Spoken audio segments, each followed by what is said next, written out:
Orang juga mengganti hari yang ketujuh ke hari yang pertama. Saya tadi ngobrol dengan teman saya pendeta, karena kita berbicara tentang nama-nama yang lagi populer sekarang. Kemudian ada nama-nama orang Jawa yang cukup unik ya, karena kebanyakan nama Jawa itu Eka atau Eko, Dwi, Tri, ya, kebanyakan 3 anak lah ya. Nah, bolehkah anak pertama, saya tanya ke teman saya yang orang Jawa, boleh anak pertama namanya Dwi? Oh, dia bilang nggak boleh pendeta ya. Ya Eko, Eka ya anak pertama, Dwi kedua, Tri ketiga. Nggak akan bisa ini berganti sesuai urutan. Dan orang ya, sehubungan dengan ajaran dalam kitab Sabat ya adalah hari ketujuh di dalam Alkitab katakan. Tetapi orang bilang, oh Sabat mana saja, yang penting 1 minggu dalam 1 hari dalam 1 minggu. Tidak ada di dalam Alkitab, saudara cari dimanapun, Kejadian sampai Wahyu. Sabat adalah hari ketujuh. Ketujuh nggak akan bisa jadi pertama, saudara-saudara. Tuhan keberatan. Karena Tuhan yang buat itu hari ketujuh. Ya. Dari 7 balik lagi 1 sampai 7. Apa alasan sehingga harus menjadi 1? Ada gereja yang merubah hal itu ya, dari hari ketujuh menjadi pertama. Karena itu mereka menunjukkan mereka punya kuasa atas manusia, bahkan atas surga. Saudara, kita sudah pelajari itu di dalam pelajaran Daniel pasal 7 ayat 25 ya, bahwa kekuasaan ini mereka merubah hukum dan waktu ya. Luar biasa saudara-saudara, Tuhan Yesus keberatan ya, karena dialah yang membuat hari Sabat, hari ketujuh untuk manusia. Manusia yang nggak mau, dia bikin hari pertama. Tuhan keberatan ya. Siapa kita mau ganti sesuka hati kita? Nggak akan bisa, saudara-saudara. Tapi orang lakukan ya. Makanya Tuhan bilang, cek di Alkitab ya. Aku memberikan kepadamu pedang bermata dua untuk mengecek apakah tradisi ini benar atau salah. Apakah yang saudara praktekkan merasa. Karena mungkin sakit ketika harus mengetahui ini ya. Kenapa pendeta Nofri bicara ini? Tidak, saya bicara karena ini berdasarkan firman Tuhan, bukan untuk menginjak kepala orang. Memang firman Tuhan itu seperti pedang yang mengiris, tapi dia menyembuhkan, saudara-saudara ya. Ya inilah ya yang Yesus katakan. Begitu banyak ajaran-ajaran yang salah telah masuk ke dalam gereja. Begitu banyak penyembahan-penyembahan, upacara-upacara, perayaan-perayaan yang tidak diperintahkan di dalam Alkitab. Tetapi mereka jalankan. Sedangkan yang Alkitab perintahkan, mereka coba hilangkan dan bahkan mengindoktrinasi orang untuk tidak mempraktikkan hal-hal yang benar di dalam Alkitab ya. Inilah yang Yesus katakan ajaran Bileam ya. Berzina, makan persembahan berhala, tapi tidak di dalam Alkitab semuanya itu ya. Nah, kata berzina di kitab tidak hanya dipakai dalam arti berzina antara laki dan perempuan yang tidak terikat perkawinan, tapi juga dipakai untuk menggambarkan ketidaksetiaan umat Tuhan kepada Allah mereka. Firman Tuhan di dalam Yeremia 3 ayat 1 katakan, jika seorang menceraikan istrinya lalu perempuan itu pergi daripadanya dan jadi istri orang lain, akan kembalilah laki-laki yang pertama kepada perempuan itu. Bukankah negeri itu sudah tetap cemar? Engkau telah berzina dengan banyak kekasih dan mau kembali kepadaku. Demikianlah firman Tuhan. Jadi lihat, bangsa ini telah berzina ya, dan tidak saja bicara dengan perempuan, begitu juga ajaran itu bisa berzina ya. Umat Tuhan bisa berzina dengan ajaran yang tidak ada di dalam Alkitab. mereka telah berzina ya dengan ajaran yang lain. Jadi inilah pertentangan yang mereka hadapi ya. Di Wahyu 2 ayat 15 Yesus katakan ya, demikian juga ada padamu orang-orang yang berpegang kepada ajaran pengikut Nikolaus ya. Kita sudah belajar minggu lalu ya tentang ajaran Nikolaus ya, yang mana ajaran Nikolaus berkata karena manusia diselamatkan oleh kasih karunia Tuhan, maka tidak perlu lagi ada hukum. Itu ajaran Nikolaus. Hukum sudah dihapus, hukum Allah 10 hukum tidak berlaku lagi. Ya, sekali diselamatkan selamanya selamat, tidak usah memenuhi hukum Tuhan. Yang penting percaya saja sama Yesus. Oh, saudara-saudara, ini ajaran Nikolaus. Ya. Nikolaus, ajaran Nikolaus ini juga banyak dipraktekkan di kalangan kekristenan. Ya. Yang penting saya percaya Yesus, saya sudah selamat, tidak perlu lagi menuruti akan hukum Allah. Jadi kalau begitu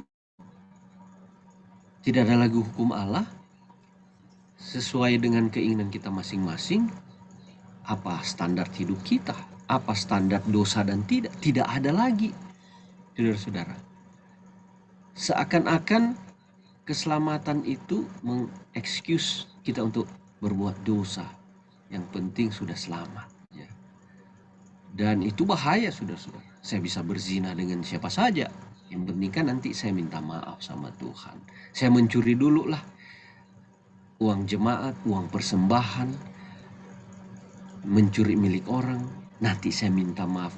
Disinilah orang katakan, makanya orang Kristen itu punya kasih karunia murahan ya. Mereka yang penting sudah selamat sekarang, boleh buat apa saja, nanti minta maaf sama Tuhan. Ini ajaran Nikolaus ya. Apakah benar kasih karunia menghapus hukum Taurat? Oh tidak, saudara-saudara ya.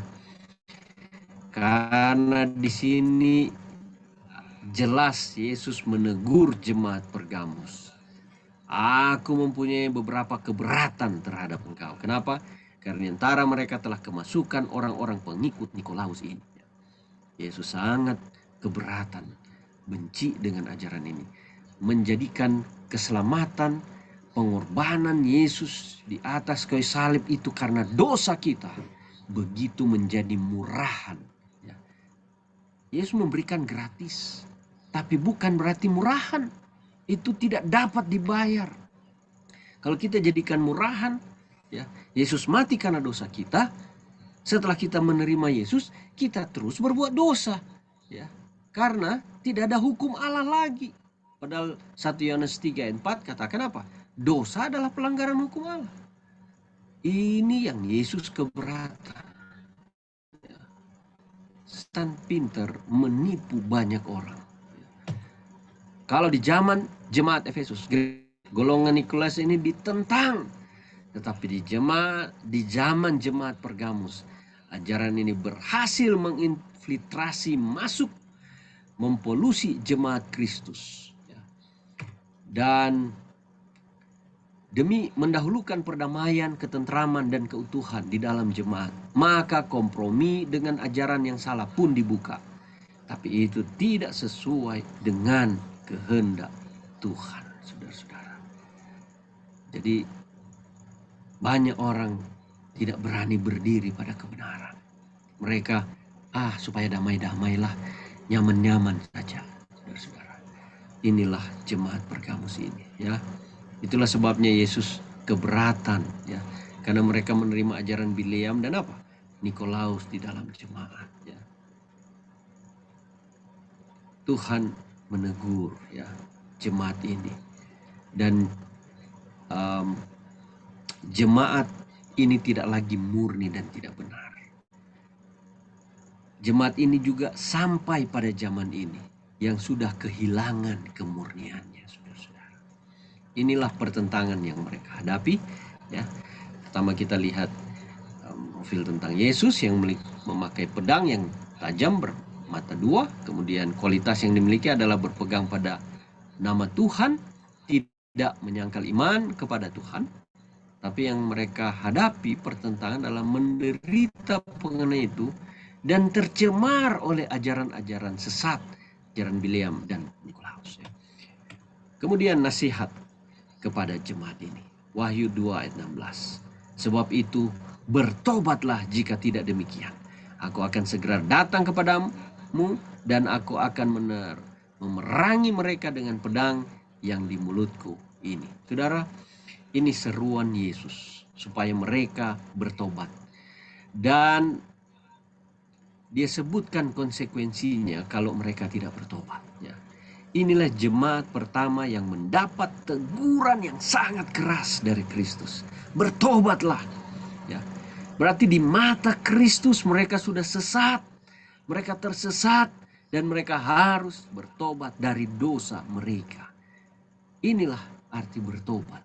Berbalik 180 derajat dari kehidupan saat ini dan menuruti perintah Yesus. Yohanes 14 ayat 15. Jika engkau mengasihi aku, turutilah segala perintahku. Berbalik, bertobat. Bukan bertobat yang penting adalah momen di mana saya terima Yesus, tapi perjalanan hidup kita itu tidak berlawan arah, sama. Cuma yang penting saya mau selamat, tapi hidup tidak berubah. Ya. Takut masuk neraka, tetapi tidak menikmati kehidupan kasih karunia Kristus dan penurutan akan perintah Tuhan. Ini yang mereka tidak lakukan. Mereka tidak bertumbuh di dalam karakter Kristus, tetapi tetap hidup di dalam dosa. Ya. Jadi ini yang Yesus katakan. Karena apa yang katakan kalau tidak bertobat, dia akan datang memerangi mereka dengan pedang yang di mulut Kristus. Ya, kita tahu ya apa itu pedang yang di mulut Kristus. Itulah firman Tuhan. Yesus akan mengkonfrontasi mereka dengan firman Tuhan dan akan membuktikan apa kesalahan mereka, saudara-saudara. Ini standar, ya. Jangan ada standar yang lain. Nah, inilah yang Yesus katakan, nasihat kepada jemaat adalah bertobatlah. Dan bagian terakhir adalah janji Yesus kepada umatnya. Siapa bertelinga, hendaklah mendengarkan apa yang dikatakan Roh kepada jemaat. Barang siapa menang, kepadanya akan diberikan dari mana yang tersembunyi, dan aku akan mengaruniakan kepadanya batu putih, yang di atasnya tertulis nama baru yang tidak diketahui oleh siapapun selain oleh yang menerimanya. Haleluya, luar biasa saudara-saudara. Ya, kalau saudara dan saya menang, barang siapa menang, menang dari apa saudara-saudara? Jelas yang kita sudah pelajari tadi, dari tidak terpolusi oleh ajaran-ajaran yang sesat, ya. Karena itu ditegur oleh Kristus. Dan ketika kita menang, berarti kita setia sampai akhir kepada firman Tuhan ini. Tidak menyimpang dari ajaran-ajaran yang lain. Nah, kemudian kita akan mendapatkan mana yang tersembunyi. Kita tahu ini adalah makanan, ya, malaikat yang Tuhan, yang diberikan Tuhan kepada bangsa Israel selama 40 tahun. Perjalanan mereka keluar dari Mesir menuju tanah Kanaan. Dan di sini Kristus janjikan mana yang tersembunyi. Kenapa? Karena belum dinyatakan. Ada amaran juga kepada dua jemaat sebelumnya, ya. Ada pahala yang Tuhan janjikan akan diserahkan nanti pada saat apa? Saudara dan saya, umat-umat Tuhan, menerima hak waris kerajaan Allah. Inilah mana yang tersembunyi.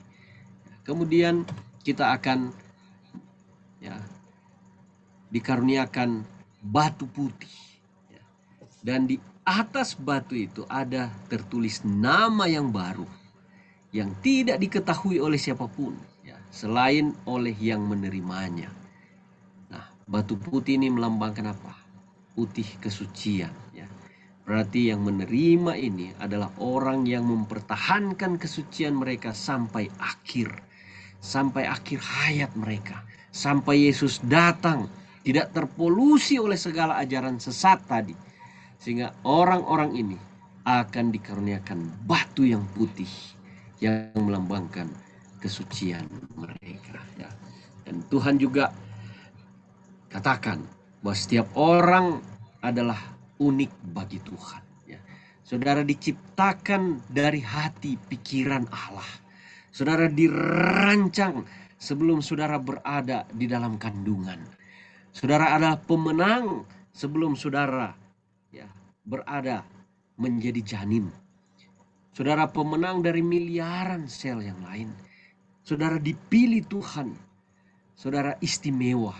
Saudara diciptakan Tuhan dengan pikirannya, dari hatinya, dari tangannya sendiri yang ajaib. Saudara adalah rancangan Tuhan untuk ditempatkan di sorga. Saudara spesial. Kita tidak ada satupun yang sama. Sejak dunia diciptakan sampai detik ini, tidak ada satu manusia yang sama. Tidak ada DNA yang sama. Tidak ada sidik jari yang sama satupun. Karena saudara spesial di hati Tuhan, saudara-saudara. Itulah sebabnya, ya, Tuhan mengenal saudara secara pribadi satu persatu. Sehingga ketika ada yang meninggal di dalam Kristus, ya, tidak perlu khawatir, tidak perlu takut, ketukar, ataupun orang berpikir mungkin Tuhan simpan jiwa-jiwa ini di satu tempat atau di sorga, ya, mereka tetap hidup di sana, ya, jangan sampai mereka tidak teridentifikasi. Tidak perlu, karena sebelum kita ada pun Tuhan sudah rancang di pikirannya, ya, siapa kita, saudara-saudara. Sehingga kita yang hidup di dunia ini, kalaupun mati di dalam Kristus, nama saudara telah tercatat di hatinya. Dan ketika orang itu mati, dia akan tidur di dalam kasih Kristus. Ya, tidak berada di mana-mana. Dia tidak juga datang ke sorga. Dia juga tidak ada di neraka. Ya, neraka itu belum ada. Nanti terakhir setelah 1000 tahun di sorga. Sudah boleh baca itu dalam buku Mazmur, buku Wahyu, ya, mulai dari pasal 19, pasal 20, pasal 21, saudara akan lihat bagaimana peristiwa akhir zaman itu. Dan ketika Tuhan datang, surga itu turun, neraka itu turun, ya, karena terang Tuhan itu pun, cahaya Tuhan adalah api yang membakar, ya, membakar orang-orang yang berdosa itu, yang tidak dibangkitkan pada waktu kebangkitan pertama itu. Dan pada waktu kebangkitan kedua ini mereka dibinasakan. Kita yang dibangkitkan pada kebangkitan pertama, kita akan diberikan nama baru. Tuhan panggil kita, ya, 1 Tesalonika pasal 4 mulai dari ayat 13. Sudah boleh baca terus.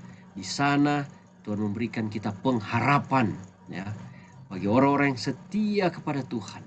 Kalaupun mati di dalam Tuhan, mati adalah satu sukacita. Mati adalah keuntungan bagi Paulus. Mati pun adalah satu apa? Penyembahan, pelayanan kepada Tuhan kalau kita setia. Dan Tuhan akan panggil nama kita. Ya, inilah nama yang Tuhan berikan kepada kita. Nama baru, ya. Setiap orang ketika mendengar terompet Allah berbunyi, orang itu dibangkitkan dari kematian. Terompet Allah adalah terompet kematian. Dan saudara-saudara yang telah dibangkitkan dan kita yang masih hidup akan terangkat bersama-sama. Dan kita akan diberikan apa? Nama baru. Nama khusus kepada setiap pemenang, ya, yang hanya diketahui oleh yang menerimanya. Inilah keistimewaan saudara dan saya. Nama saudara sudah tercatat di hati Yesus sejak saudara diciptakan. Kita punya identitas tersendiri, ya. Nama saya hanya diberikan oleh orang tua, tapi Yesus punya kode tertentu. Kita ada kode, setiap orang dengan DNA kita Dan Yesus yang tahu itu ada tersimpan di database hatinya, saudara-saudara. Maka dari itu, malam hari ini Yesus mau saudara dan saya untuk setia kepada Tuhan. Teguran pada malam hari untuk bertobat. Karena Dia mau kita untuk menjadi pemenang. Karena Yesus adalah pemenang. Dia mau kita untuk bersama-sama dengan Dia di sorga, ya. Dia karuniakan kepada kita apa? Mahkota kehidupan, ya. Dan kita akan mendapatkan nama yang baru di dalam Yesus, saudara-saudara. Tuhan Yesus memberkati kita semua. Amin. Amin.